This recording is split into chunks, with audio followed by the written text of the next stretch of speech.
pagi Bu Moni. Pagi Pak. Bagaimana kabar Ibu hari ini? Alhamdulillah kabar saya baik. Oke. Jadi di sini Bu, saya Bisok Pasar Ibu yang merupakan rekan sejawat Ibu yang akan mengobservasi karena kita sama-sama mata pelajaran IPA. Jadi untuk saat ini Bu, kita masuk dulu di dalam tahap praobservasi. Ada beberapa yang saya ingin tanyakan ke Ibu, boleh Bu? Iya boleh Pak. Ya, oke. Kalau untuk praobservasi nanti, Ibu nanti mengajar di kelas mana? Oke, rencananya saya akan mengajar di jam mengajar saya di jam 3 dan 4 di kelas 75. Kelas 75. Itu jam keberapa tadi Bu? Jam ketiga dan 4. Jam ketiga dan 2 keempat. jam pelajaran. Oke, 2 jam berarti 2 kali 40 menit kan Bu ya? Oke. Untuk tujuan pembelajaran yang akan Ibu sampaikan ke anak, itu nanti kan akan terlihat nanti di akhir pembelajaran tercapai atau tidak, itu nanti nampak pada saat nanti anak-anak itu memahami apa yang kita ajarkan gitu. Jadi tujuan pembelajaran akan Ibu sampaikan apa itu Bu? Oke, tujuan pembelajaran yang akan saya ajarkan besok ada 2. Jadi melalui kegiatan pembelajaran kita akan tampilkan dulu sebelumnya video pembelajaran serta kegiatan interaksi. Ada 2 kegiatan itu siswa mampu untuk menjelaskan bagaimana perubahan wujud saat ini. Pertama, yang kedua itu akan ada sedikit percobaan sederhana dari kelas saja mengenai penggunaan fisika dan kimia. Berarti ada bentuk video nanti Bu ya, video pembelajaran. Oke. Kalau untuk area pengembangan yang akan Ibu capai nanti di dalam pembelajaran apa saja? Oke, arena pengembangan yang ingin saya capai belajar khususnya di kurikulum merdeka, siswa itu pengennya belajar rasa sangat nyaman. Jadi saya memikirkan bagaimana pembelajaran besok rasa nyaman dengan pembelajaran berdiferensiasi serta terintegrasi dengan kompetensi sosial emosional atau KSE. Oke, berarti pembelajaran berdiferensiasi dan pembelajaran KSE gitu Bu ya. Berarti harapannya di dalam diferensiasi ini nanti masuk ada nanti diferensiasi konten, proses dan juga produk. Berarti nanti saya melihat bagaimana Ibu mengelompokkan anak berdasarkan gaya dan minat belajar, bahkan juga nanti memberikan tugas sesuai dengan bakatnya anak masing-masing. Dan KSE-nya harapannya nanti boleh disampaikan kesadaran sosialnya, keterampilan berelasi dan bagaimana anak tersebut mengontrol dirinya dan juga memahami emosi-emosi yang akan tersampaikan nanti di pembelajaran itu Bu ya. Oke, jadi bagus sekali Bu. Kalau untuk strategi yang akan Ibu persiapkan apa itu Bu? Untuk strategi yang saya siapkan di pembelajaran kelas besok, karena pembelajaran kita 2 jam pembelajaran untuk observasi besok, saya sudah membagi kelompoknya terlebih dahulu di minggu sebelumnya. Jadi besok kita sudah terbentuk kelompoknya. Kita belajar menggunakan pembelajaran yang berbasis masalah sehingga terjalin yang namanya kolaborasi antar siswa. Apalagi karena ini sifatnya kelompok, di situ nanti kita bakal nampak bagaimana penerapan KSE pada anak tersebut. Serta juga karena saya ingin menitik beratkan ada juga itu kita akan cerita sedikit mengenai cerita inspiratif sehingga bisa memotivasi siswa untuk bagaimana dia pengen belajar, karena setiap siswa itu berbeda. Ya. Kalau kita lihat memang setiap siswa memiliki keunikan masing-masing Bu ya, sesuai dengan latar belakang ya. Berarti kita perlu ada cerita inspiratif Bu ya. Berarti dari video atau bagaimana Bu? Rencananya saya persepsi dulu, Persepsi dengan cerita dulu, tidak dengan video pembelajaran. Video pembelajaran nanti itu mengenai materi digital. Iya, oke. Jadi untuk catatan khusus yang perlu ditambahkan untuk observasi nanti ada lagi nggak? Di pembelajaran besok saya menyelipkan mungkin ada kuis serta ice breaking. Mungkin ada di awal, mungkin aku di pertengahan. Sesuai nanti apakah siswa itu fokus dalam belajar atau tidak, kita kondisikan. Oke, berarti ada ice breaking juga juga bagus Bu ya, ada ice breaking sehingga membuat anak tersebut yang misalnya yang ngantuk atau misalnya yang capek atau dia bosan, dia tersegarkan kembali, di-refresh kembali supaya anak tersebut bisa fokus pada dalam bentuk pembelajaran gitu ya. Oke, jadi terima kasih Bu, selamat mengerjakan tugas Ibu di dalam observasi nanti. Harapannya anak-anak semakin senang di dalam pembelajaran Ibu dan proses pembelajaran dari tujuan, area pengembangan, bahkan juga strategi itu dapat dicapai dengan baik. Kita nanti bisa berjumpa lagi pada saat observasi Bu ya. Sekali lagi terima kasih dan selamat pagi Bu.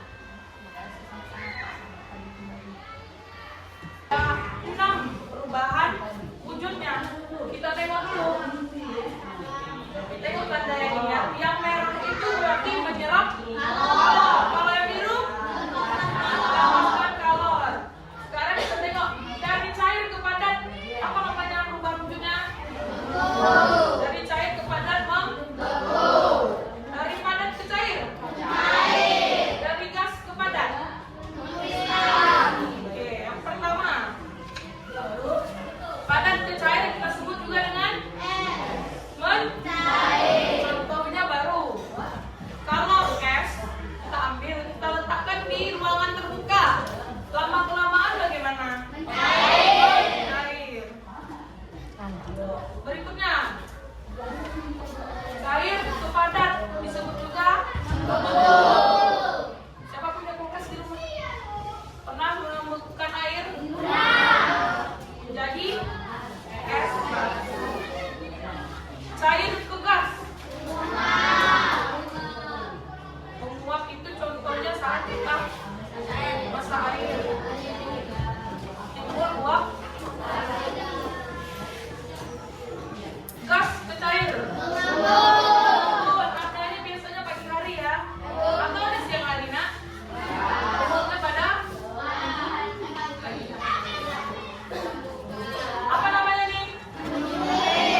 Benar nggak tadi definisi materi tadi? Sesuatu yang menikmati suatu uang dan memiliki manfaat.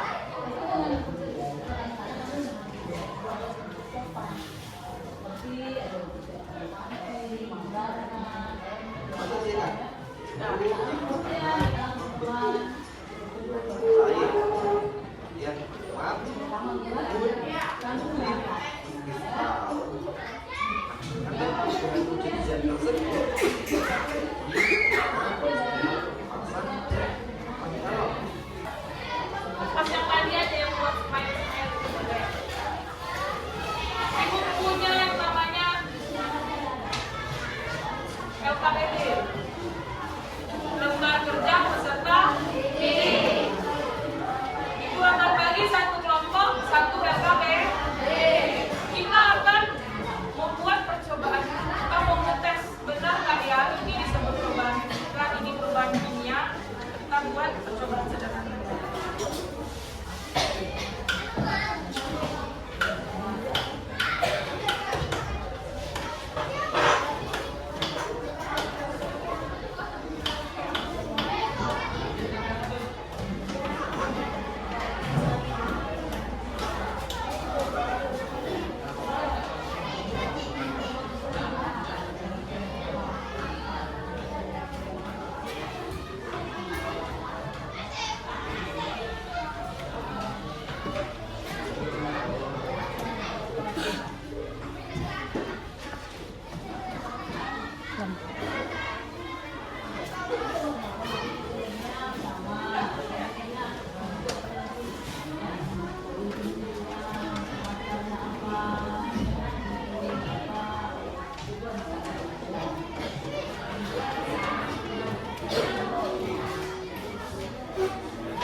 Jadi setiap kelompok sekarang punya apa?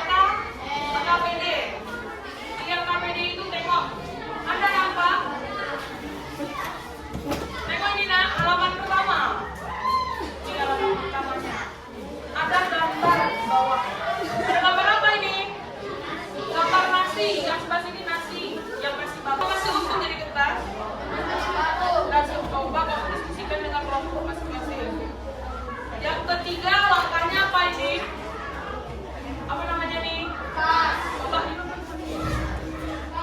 masih bentuk kertas atau tidak? Atau jadi aku ini? Masih kertas ya? Coba ukurannya sudah? Oke. Coba tugasnya sekarang diskusikan dengan kelompoknya. Tulis dulu, nanti bakal saya panggil supaya berani maju. Aku yang pertama ini punya ya.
Coba cek orang tak kerjanya.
Jadi nasi yang tadinya masih bagus menjadi basi.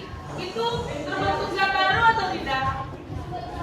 Dari nasi jadi basi ada zat baru atau tidak? Kalau tidak berarti masih bagus dong. Korban terbentuk berarti itu perubahan.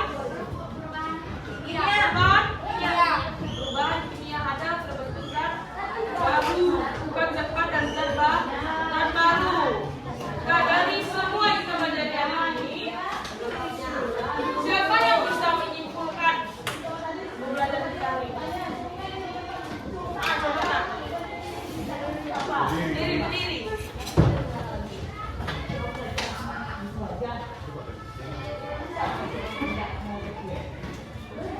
Apa nak? Oh, jadi hari ini kita belajar perubahan mukjizat. Apa itu perubahan mukjizat tahu? Oke, silakan jawab. Beri tepuk tangan dulu karena sudah berani angkat. Ada nggak lagi yang mau? Saya hari ini sudah belajar ini. Siapa yang mau mengungkapkan pendapatnya? Oke, silakan Aziza.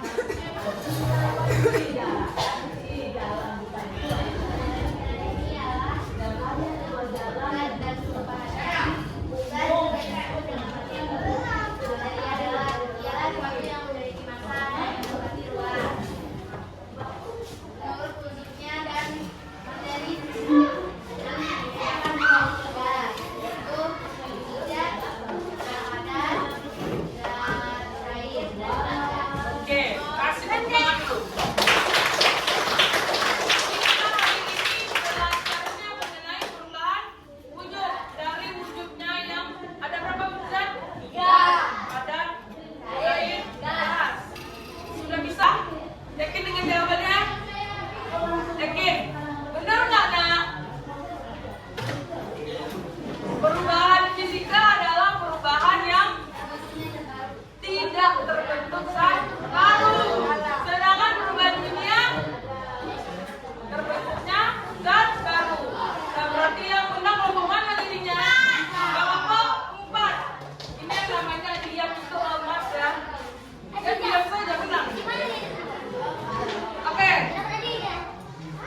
Hari ini sebelum kita tutup, kita cek semangat dulu. 1 kali semangat. 2 kali semangat. 3 kali semangat. Oke, sudah semangat kembali sebelum diri. Saya nanya lagi hari ini, bagaimana perasaannya setelah belajar? Ada tadi yang merasa takut, bagaimana sekarang? Bagaimana perasaannya sekarang? Masih takut? Masih ragu? Ya. Ada nggak yang merasa malu? Ada nggak yang merasa saya senang-senang aja bu? Hari ini belajarnya soalnya saya ada yang bantuin ada. Nah, saya mau bercerita sedikit sebelum pembelajaran kita hari ini. Bisa nggak ya kita belajar di mana saja? Pernah nggak mendengar pepatah ini? Ini adalah pepatah atau slogan kampus saya. Alam kakambak jadi guru. Pernah nggak dengar itu? Alam kakambak jadi guru. Pernah nggak? Pernah? Nah, apa artinya? Dimanapun kamu belajar bisa dijadikan ilmu, bisa dijadikan penambah ilmu kamu. Kamu belajar hari ini di kelas, ini di rumah atau dimanapun bisa dijadikan ilmu. Nah, sebelum kita tutup pelajarannya, tadi saya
lebih sehat.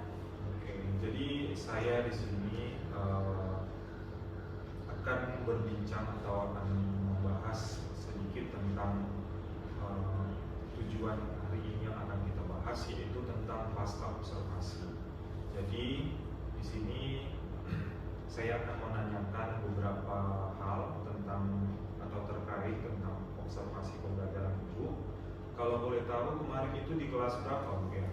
Oh baik, saya kemarin observasi di kelas 75 mata pelajaran IPA. Di kelas 75 mata pelajaran IPA. Itu kalau boleh tahu wali kelasnya Pak Johan ya? Iya. Berapa? Itu jumlah siswanya berapa, Bu ya? Ada 32 siswa satu rombelnya. Kemarin saya lihat materi Ibu tentang perubahan wujud zat, ya, ada perubahan fisika dan perubahan kimia. Untuk yang pertama yang akan saya tanyakan, Bu, bagaimana perasaan Ibu setelah melaksanakan pembelajaran? Setelah saya melaksanakan pembelajaran, saya merasa ada hal atau yang harus ditingkatkan, karena mungkin banyak yang sudah saya terapkan di kelas. Saya merasa ada satu titik saya bakal merasa ini saya kurang. Contohnya saya di kelas merasa saya ingin menimbulkan bagaimana motivasi mahasiswa itu aktif untuk belajar di kelas. Tapi terlepas dari itu masih ada juga siswa yang ibaratnya lepas dari pandangan saya, mungkin tidak tercakup sama saya semua. Jadi dia tidak aktif di kelasnya gitu. Berarti terkait pengelolaan kelas Ibu ya, yang akan kita lihat nantinya. Untuk yang kedua, Bu, pertanyaannya, bagaimana perasaan Ibu setelah melihat ada kehadiran supervisor yang menilai Ibu selama observasi kemarin? Oh baik, saya dinilai sebenarnya saya diamati proses pembelajaran yang saya jalankan di kelas oleh supervisor itu, jadi saya merasa harus terdorong gitu. Bagaimana saya menampilkan bagaimana di kelas saya bisa nggak yang mengelola dengan baik, rencana pembelajaran yang saya rancang sudah terlaksana atau tidak atau belum. Oke. Terima kasih, Bu. Untuk pertanyaan yang ketiga, bolehkah Ibu ceritakan kembali proses pembelajaran yang Ibu laksanakan atau Ibu jalankan selama observasi kemarin di dalam kelas? Oh baik Pak. Dalam proses pembelajaran itu saya intinya kan saya sebelumnya ada area yang ingin saya kembangkan seperti itu kan, benar Pak. Iya, benar, Bu. Bagian khususnya itu adalah kompetensi sosial emosional. Jadi saya pengen tahu bagaimana ya siswa ini mengelola sosial emosionalnya di kelas, bagaimana saya juga melihat bagaimana siswa itu bisa menggambarkan ekspresinya. Jadi di kelas itu saya pancing, di awal itu saya tampilkan emoticon. Emoticon itu ada banyak, ada yang sedih, ada yang senang, ada yang lucu, ada yang takut, ada yang malu dan lain-lain.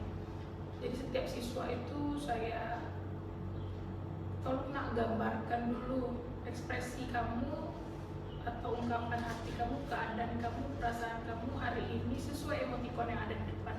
Kamu hari ini senangkah belajarnya, mau memulai pembelajaran, atau ada yang merasa malu, ada yang merasa sangat ceria, ada yang sedih atau marah, atau ada yang takut gitu. Jadi saya melihat antusias siswa itu, karena terkadang kalau kita bertanya ke siswa itu biasa aja, Bu, jawabannya seperti itu.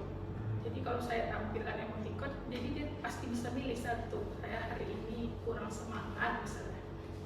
Jadi siswa sudah berani memunculkan, oh hari ini saya seperti ini loh keadaannya. Gitu.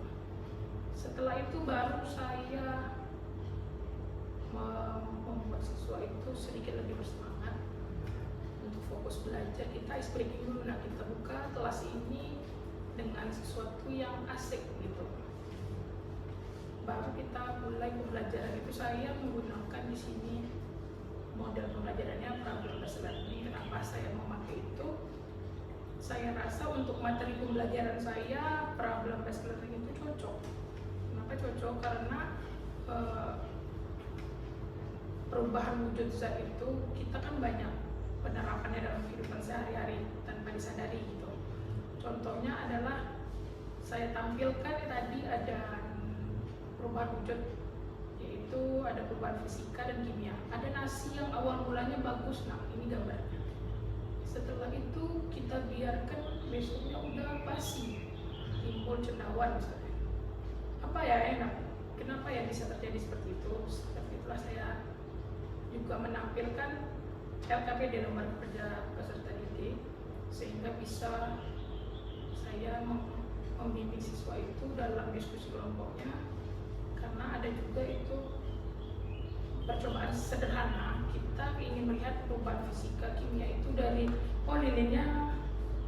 lilinnya bisa kebakar terus mencair, terus kertas itu terbakar jadi abu, kenapa ya itu tergolongan perubahan apa gitu.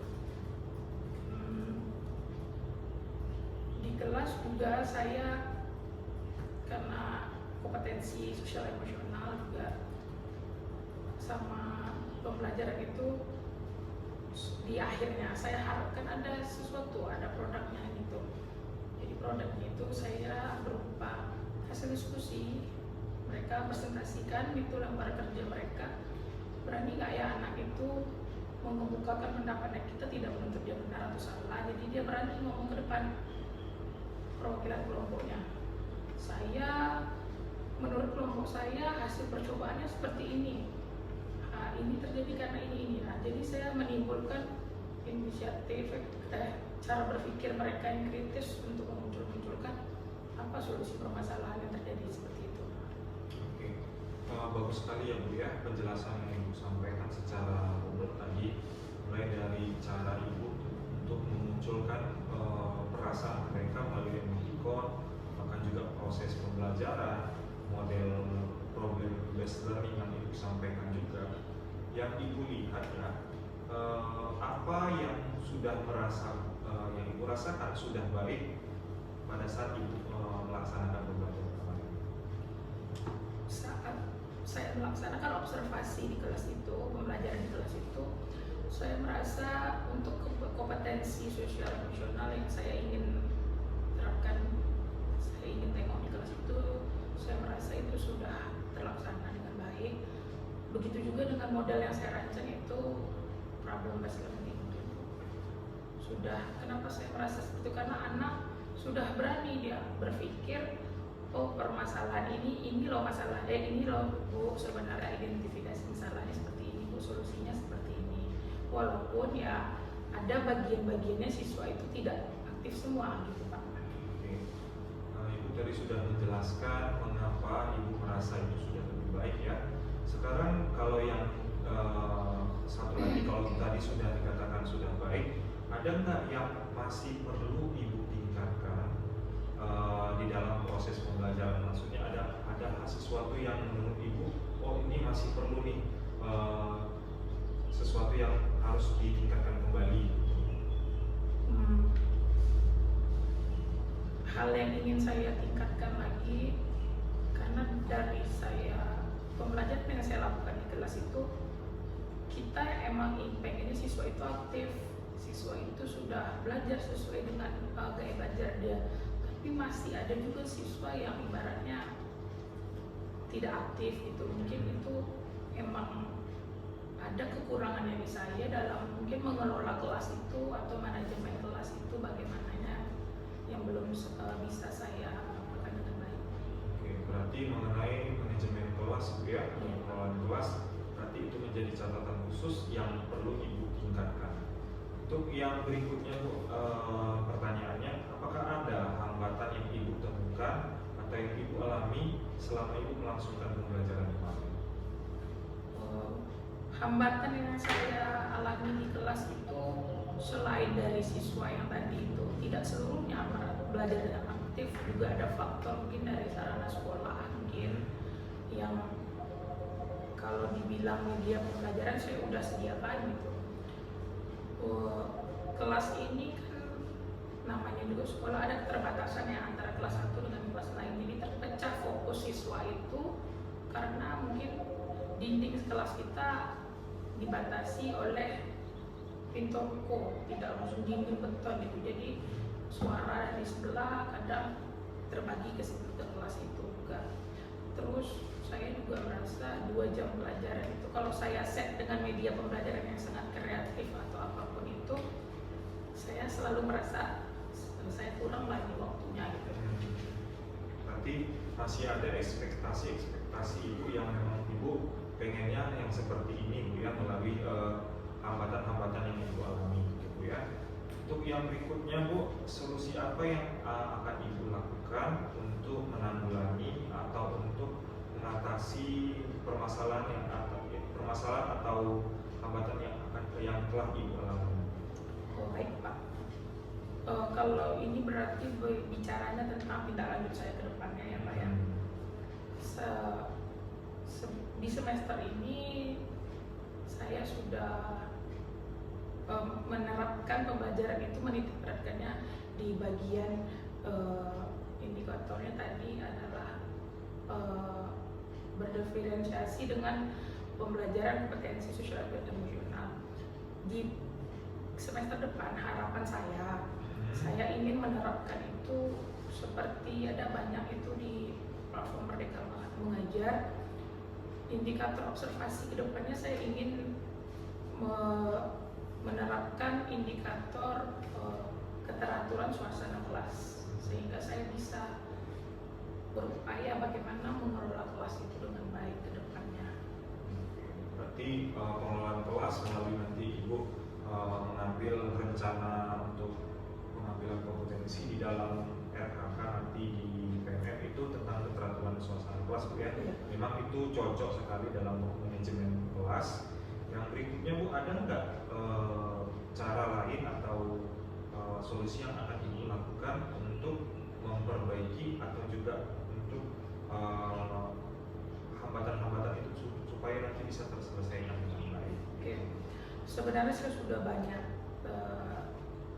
mencari referensi mungkin dari YouTube, dari sosial media, dari Instagram atau TikTok. Sekarang kan sudah banyak itu praktik belajar, banyak juga contoh-contoh yang bisa kita terapkan di sekolah kita, di pembelajaran kita. Jadi mungkin saya ingin juga mencoba berbagi praktik baik di sosial media, begitu juga dengan kegiatan-kegiatan lain yang menunjang untuk meningkatkan kompetensi saya sebagai seorang pendidik ataupun guru. Oke, berarti sudah ada komitmen ibu tadi dengan yang pertama untuk mendidik bagian RKK nanti untuk keteraturan suasana kelas. Ibu juga mencari referensi dari sosial media karena saya lihat memang banyak sekali cara-cara atau di dalam media sosial itu sudah ditayangkan bagaimana guru yang kreatif, bagaimana guru-guru yang memang betul-betul melaksanakan pelajaran itu sesuai dengan implementasi kurikulum Merdeka saat ini ya. Terus kalau kita lihat tadi Bu, sudah ada 2 komitmen ibu yang sangat bagus yang akan ibu lakukan untuk kedepannya.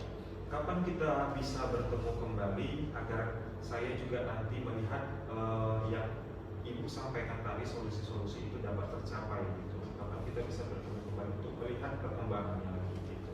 Saya berharap ini kan udah semester ganjil, karena kita pelaksanaan observasi ini kan kalau dari PMM-nya 1 indikator per 6 bulan atau 1 semester. Jadi saya harap semoga saya di observasi berikutnya bisa bertemu kembali dengan Bapak untuk menerapkan indikator saya ya, sehingga indikator saya mengenai keteraturan suasana kelas, sehingga bisa dilihat apakah ada yang terperbaiki atau meningkat dari saya tentang manajemen kelas. Oke, terima kasih Bu atas kesempatan yang Ibu berikan. Di sini nanti kita akan bertemu kembali di dalam perbincangan ini. Semoga nanti semakin baik Bu ya proses pembelajaran Ibu, juga Ibu mendapatkan hal-hal yang baru. Banyak Bu ya, bisa nanti melalui seminar-seminar, melalui media sosial dan yang lain sebagainya. Jadi demikian Bu untuk pertanyaan-pertanyaan yang saya sampaikan ke Ibu. Terima kasih banyak atas waktunya, mulai dari pra-observasi, di observasi, dan juga pas observasi. Ibu telah meluangkan waktu Ibu untuk dapat kita saling bertukar pikiran, saling memberi pengamatan, begitu Bu ya. Jadi harapan saya juga Ibu yang menjadi guru yang semakin hebat kembali, semakin hebat lagi, semakin semangat untuk mengajar, yaitu yang pertama sekali adalah pengajaran yang berpihak pada murid. Jadi itu saja yang bisa saya sampaikan. Sampai ketemu di lain waktu, dan semangat selalu untuk mengajar Bu ya. Miss.